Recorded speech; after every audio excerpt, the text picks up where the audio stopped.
दोस्तों, आपने ये तो जरूर सुना होगा कि आज से 700 साल पुराने हमारे कोणार्क के सूर्य मंदिर का शिखर हवा में तैरता रहता था, जिसे अंग्रेजों ने उखाड़ लिया। लेकिन क्या आपने कभी सोचा है, इतने वर्षों पहले ही हमारे पूर्वज विज्ञान को कितनी बारीकी से समझ गए थे। यहाँ पे आप देखेंगे तो हमने ऐसी एक चीज बना के रखी है जिसको हम फ्लोटिंग ग्लोब कहते हैं। ये ग्लोब आप देखेंगे तो हवा में तैर रहा है। आपको ऐसा लगेगा कि नीचे कुछ सपोर्ट दिया है, तो ऐसा नहीं है। ये स्केल मेरे पास है, ये स्केल मैं नीचे से ऊपर निकालूंगा।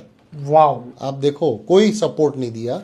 इतना नहीं, यहाँ से आप देखेंगे तो यहाँ से भी मैं निकाल के दूं तो नीचे कोई सपोर्ट नहीं है। तो ये घूमने का कारण क्या है? ऐसा माना जाता है कि जो उड़ीसा का जो सन टेम्पल है कोणार्क का, ये मंदिर के ऊपर भी एक ऐसा गुंबद था। ये मैग्नेटिक ग्लोब था, फ्लोटिंग ग्लोब था, और वो भी गोल गोल घूम रहा था। उसका मैग्नेटिज्म इतना पावरफुल था कि अंग्रेज के जहाज वहां से जब पसार होते थे तब उनकी जो मैग्नेटिक कंपास जो नीडल होती है, उसकी नीडल घूम जाती थी मैग्नेटिज्म के कारण, और उनको पहुंचना था कलकत्ता, लेकिन वो और कहीं पहुंच जाते थे। और उन्होंने सब ढूंढा कि ये यहाँ के क्या गड़बड़ होता है, और ये जो गुंबज है उन्होंने निकाल दिया। ऐसा कहा जाता है। और ये घूमने का कारण कुछ नहीं है। ये आप देखेंगे जैसे आपको लगता है ये किताब, लेकिन ये किताब के अंदर हमने मैग्नेट छुपा के रखा है। अंदर भी मैग्नेट है और ये ग्लोब के नीचे का भाग में भी एक मैग्नेट है। तो अट्रैक्शन और रिपल्सन की जो घटना होती है उसके कारण ये मैग्नेट हवा में ये फ्लोट रहता है। और हमने ऐसा भी सुना है कि सन टेम्पल के अंदर एक बड़ी सूर्य की मूर्ति थी, वो भी हवा में फ्लोट होती थी, हवा में तैरती थी। ये कारण उसका मैग्नेटिज्म ही रहता है। इसको ऊपर उठाएंगे तो उठ जाएगा, इसको डिस्टर्ब करेंगे, जैसे मैंने डिस्टर्ब कर दिया तो ये चिपक गया। अभी मैं इनको बराबर सेंटर में उसको एडजस्ट करूंगा तो बाद में वापिस वो फ्लोट करता रहेगा। देखो अभी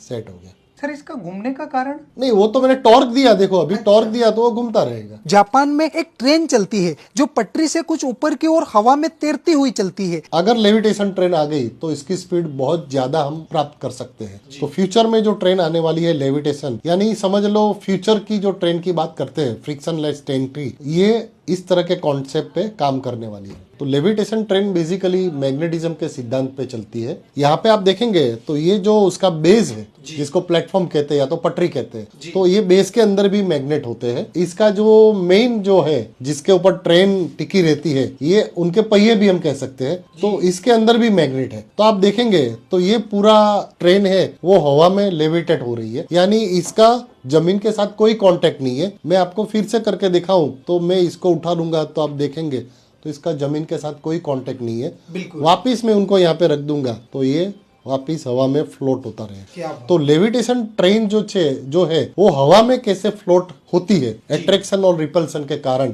ये मॉडल आप यहाँ पे देख सकते हैं। आप देखेंगे चारों तरफ से, तो मैं उनको घुमा रहा हूँ, फिर भी उसके अंदर मैं वापिस उसको निकाल के भी आपको देख सकता हूँ कि मैंने निकाल दिया और यहाँ पे मैंने फिक्स कर दिया तो ये घूम रहा है। आज हम आए हुए हैं अहमदाबाद में। सर, बहुत बहुत धन्यवाद आपका, जो आज भी आप हमारी यूथ है उसको एजुकेट कर रहे हैं, इन चीज़ों की जानकारी उन तक पहुंचा रहे हैं। Thank you sir.